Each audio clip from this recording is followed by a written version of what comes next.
হরে কৃষ্ণ প্রভুজি। তুমি এখন কোথায় আছো প্রভুজি?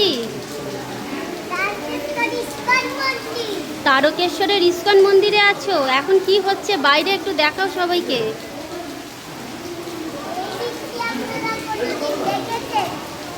শহরে এত সুন্দর বৃষ্টি দেখাই যায় না, দেখুন তো সবাই, খোলা মাঠে কত সুন্দর বৃষ্টি দেখা যাচ্ছে।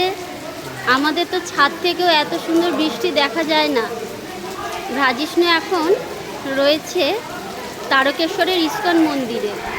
এখানে আসার পরে প্রসাদ পেয়ে কিন্তু আমরা এখনও বাড়ি ফিরতে পারছি না। তার কারণ হচ্ছে মুষলধারায় এখানে বৃষ্টি নেমেছে, তাই তো প্রভু? দেখুন প্রভু এখানেই রয়েছে, কিন্তু প্রভু এখানে দাঁড়িয়ে দাঁড়িয়ে বৃষ্টির আমেজ নিচ্ছে। হরে কৃষ্ণ প্রভু। হরে কৃষ্ণ।